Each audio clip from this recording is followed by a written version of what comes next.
നിങ്ങൾ ഓരോരുത്തരോടും കൂടി ഞാനൊരു കാര്യം ചോദിക്കട്ടെ. കൂടുതൽ പൈസ ഏൺ ചെയ്യുന്നതും വെൽത്തി ആവുന്നതും തമ്മിൽ എന്തെങ്കിലും ബന്ധമുണ്ടോ? ഒരുപക്ഷെ നമ്മൾ വെൽത്തി ആണ് എന്ന് കാണിക്കാൻ ചെയ്യുന്ന പല കാര്യങ്ങളായിരിക്കും ഫിനാൻഷ്യലി നമ്മൾ കൂടുതൽ ട്രാപ്പ് ആക്കുന്നത്. ഈ പറഞ്ഞ ട്രാപ്പുകളിൽ തന്നെയായിരിക്കും നമ്മളുടെ ഇൻകത്തിന്റെ നല്ലൊരു ശതമാനവും ചെലവായിട്ട് പോകുന്നുണ്ടാവുക.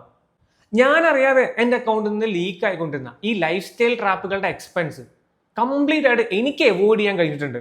അതൊന്നും അവോയ്ഡ് ചെയ്യാൻ കഴിഞ്ഞില്ലായിരുന്നെങ്കിൽ ഞാൻ ഇപ്പോൾ ഇൻവെസ്റ്റ് ചെയ്യുന്ന പൈസയുടെ പകുതി പോലും എനിക്ക് ഇൻവെസ്റ്റ് ചെയ്യാൻ പറ്റില്ലായിരുന്നു. ഒരു സെബി രജിസ്റ്റേർഡ് ഇൻവെസ്റ്റ്മെന്റ് അഡ്വൈസർ എന്ന നിലയിലും ഒരു ലോങ് ടേം ഇൻവെസ്റ്റർ എന്ന നിലയിലും ഞാൻ എൻ്റെ ലൈഫിൽ നിന്ന് കംപ്ലീറ്റ് ആയിട്ട് ഒഴിവാക്കിയ 9 കാര്യങ്ങളെ പറ്റിയിട്ടാണ് ഇന്ന് ഞാൻ ഈ വീഡിയോയിൽ ഡിസ്കസ് ചെയ്യാൻ പോകുന്നത്. നിങ്ങൾ സാലറീഡ് ആയിട്ടുള്ള ഒരു മിഡിൽ ക്ലാസ് വ്യക്തിയാണെങ്കിൽ ഈ പറയുന്ന കാര്യങ്ങൾ തീർച്ചയായിട്ടും നിങ്ങളുടെ ലൈഫിൽ വലിയൊരു ചേഞ്ച് തന്നെ ക്രിയേറ്റ് ചെയ്യും.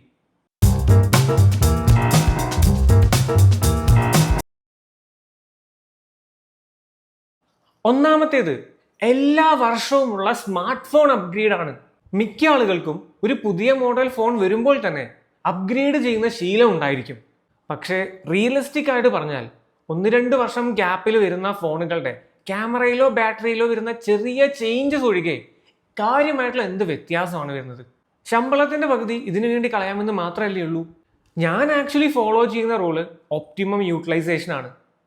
മാക്സിമം എത്ര കാലം അത് യൂസ് ചെയ്യാൻ കഴിയുമോ അത്രേ കാലം യൂസ് ചെയ്യുക.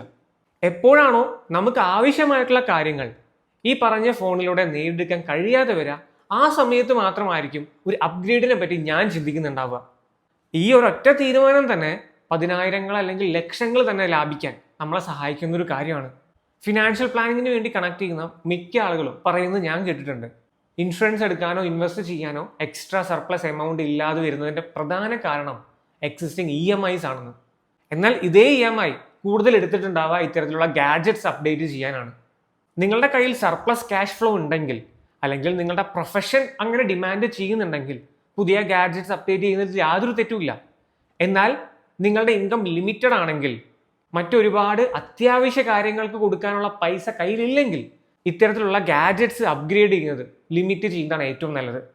രണ്ടാമത്തേത്, ട്രെൻഡ് ബേസ്ഡ് ആയിട്ടുള്ള ഫാസ്റ്റ് ഫാഷൻ ഫോളോ ചെയ്യൽ നിർത്തി എന്നുള്ളതാണ്.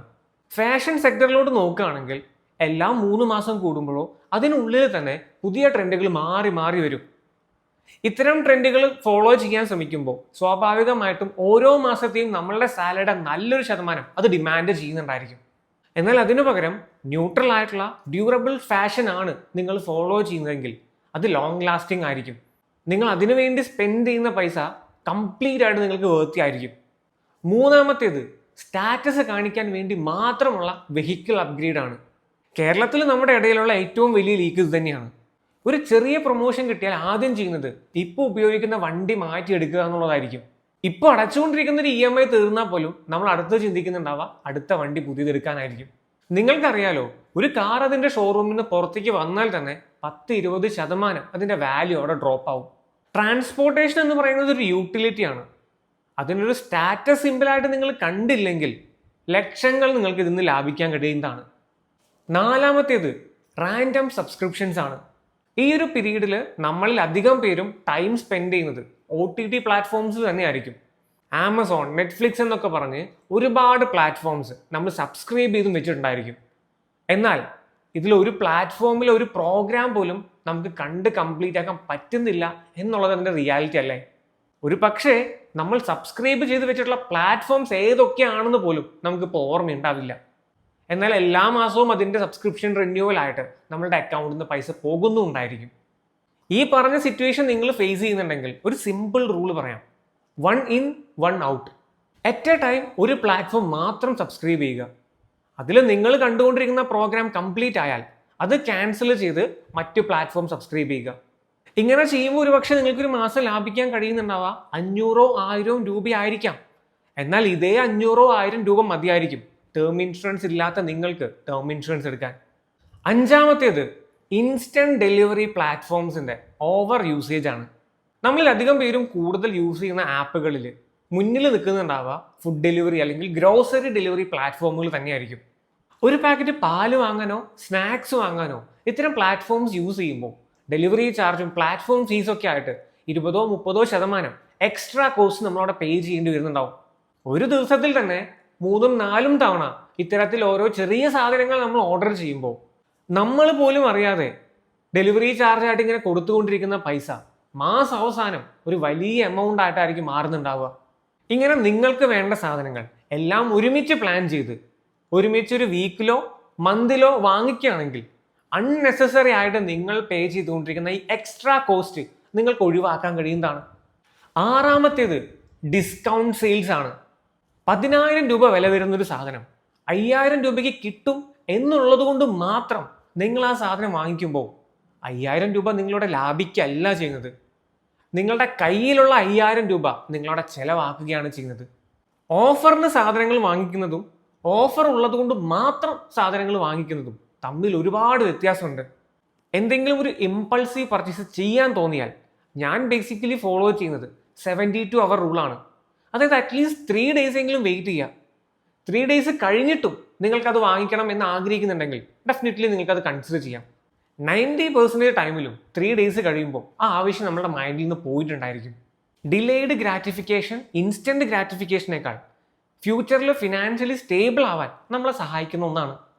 ഞാൻ ഇനി പറയാൻ പോകുന്ന 7ാമത്തെ കാര്യം തീർച്ചയായിട്ടും നിങ്ങൾ എല്ലാവരും തന്നെ ഒഴിവാക്കേണ്ട ഒരു കാര്യമാണ്. അത് bundled insurance plus investment policies ആണ്. പലരും ബാങ്കിലെ സ്റ്റാഫ് പറഞ്ഞപ്പോഴോ ഇൻഷുറൻസ് ഏജന്റുമാർ പറഞ്ഞപ്പോഴോ എടുക്കുന്ന ഈ ട്രഡീഷണൽ ആയിട്ടുള്ള ഇൻഷുറൻസ് പ്ലസ് ഇൻവെസ്റ്റ്മെന്റ് പോളിസീസ് പൈസ സേവ് ചെയ്യുന്നതിലുപരി പൈസ നഷ്ടപ്പെടുത്തുന്ന ഒരു കാര്യമാണ്. ഇത്തരത്തിലുള്ള ഇൻവെസ്റ്റ്മെന്റ് പ്ലസ് ഇൻഷുറൻസ് പ്രൊഡക്റ്റുകളിൽ നിന്ന് നിങ്ങൾക്ക് കിട്ടുന്നുണ്ടാവുക 4-5% റിട്ടേൺസ് മാത്രമാണ്. അതിലുള്ള ഇൻഷുറൻസ് കമ്പോണന്റിൽ നിന്ന് നിങ്ങൾക്ക് കിട്ടുന്ന ഇൻഷുറൻസ് കവറേജും വളരെയധികം കുറവായിരിക്കും. ഈ പറയുന്ന ഇൻഷുറൻസ് ഏജന്റുമാർക്ക് കൂടുതൽ കമ്മീഷൻ കിട്ടും എന്നുള്ളതുകൊണ്ട് മാത്രമാണ് ഇത്തരത്തിലുള്ള പ്രൊഡക്റ്റുകൾ നിങ്ങൾക്ക് സജസ്റ്റ് ചെയ്യുന്നത്.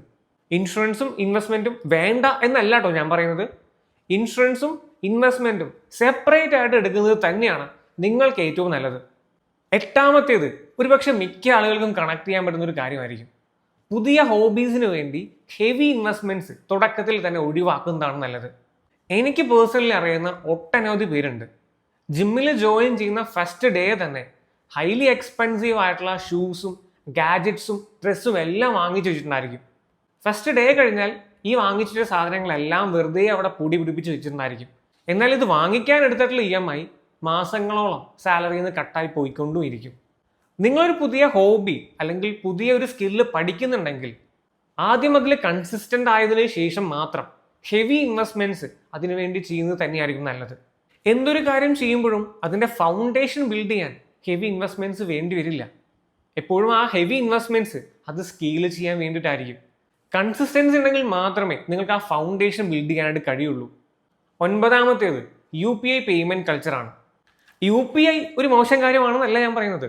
പ്രത്യേകിച്ച് കാര്യമൊന്നുമില്ലാതെ നമ്മൾ ഡെയിലി ചിലവാക്കുന്ന 50-100 രൂപ മാസം അവസാനമാവുമ്പോൾ 10,000-ഓ 20,000-ഓ ആയിട്ടുണ്ടായിരിക്കും. ഇത് ആക്ച്വലി ഡിജിറ്റൽ പേയ്മെന്റ്സിന്റെ പ്രശ്നമല്ല, പ്രോപ്പർ ബഡ്ജറ്റ് ഇല്ലാത്തതിന്റെ പ്രശ്നമാണ്. മാസം ആദ്യം തന്നെ നിങ്ങളുടെ സാലറി വന്നു കഴിയുമ്പോൾ മാസത്തിന്റെ റെഗുലർ എക്സ്പെൻസിനുള്ള പൈസ മറ്റൊരു ബാങ്ക് അക്കൗണ്ടിൽ കീപ്പ് ചെയ്ത് മാസത്തിലുള്ള ഓരോ ചെലവുകളും ഈ ബാങ്ക് അക്കൗണ്ടിൽ നിന്ന് നടത്താണെങ്കിൽ ഒരു പരിധി വരെ അൺനെസസറി ആയിട്ടുള്ള എക്സ്പെൻസസ് നിങ്ങൾക്ക് അവിടെ ലിമിറ്റ് ചെയ്യാനായിട്ട് പറ്റും. കുറച്ചൊക്കെ ഒന്ന് പ്ലാൻ ചെയ്താൽ നിങ്ങളുടെ ഇന്നത്തെ ലൈഫ് മാത്രമല്ല നിങ്ങളുടെ ഫ്യൂച്ചർ ലൈഫും ഫിനാൻഷ്യലി നിങ്ങൾക്ക് സ്ട്രോങ് ആക്കാൻ ഈ ഒരൊറ്റ കാര്യം നിങ്ങളെ ഹെൽപ്പ് ചെയ്യും. ഞാൻ ഈ പറഞ്ഞ കാര്യങ്ങൾ കേൾക്കുമ്പോൾ കുറച്ച് പേരെങ്കിലും ചിന്തിക്കുന്നുണ്ടാവും, ജീവിതത്തിൽ ഇത്രയും പിശുക്ക് കാണിക്കേണ്ട ആവശ്യമുണ്ടോയെന്ന്. പിശുക്കും മാനേജ്മെന്റും തമ്മിൽ നല്ല വ്യത്യാസമുണ്ട്.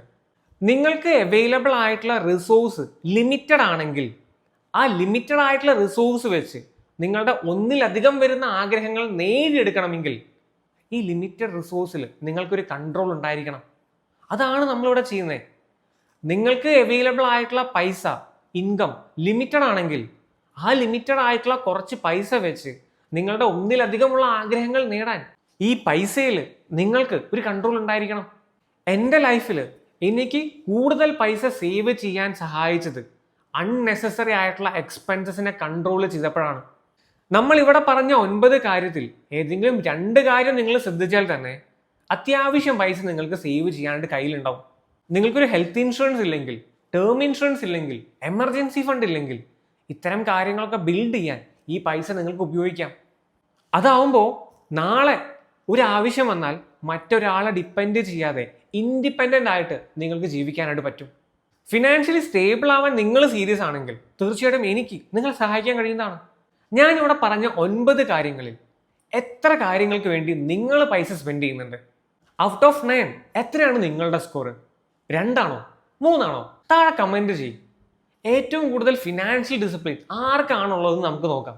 ഈ വീഡിയോ നിങ്ങൾക്ക് യൂസ്ഫുൾ ആയിട്ട് തോന്നുന്നുണ്ടെങ്കിൽ ഫിനാൻഷ്യലി സ്റ്റേബിൾ ആവണമെന്ന് ആഗ്രഹിക്കുന്ന മറ്റൊരാൾക്ക് ഈ വീഡിയോ ഷെയർ ചെയ്ത് കൊടുക്കേണ്ടതാണ്. അൺബയാസ്ഡ് ആയിട്ടുള്ള ഫിനാൻഷ്യൽ പ്ലാനിംഗ് സ്ട്രാറ്റജീസിന് വേണ്ടി ഈ ചാനൽ സബ്സ്ക്രൈബ് ചെയ്യാൻ മറക്കണ്ട.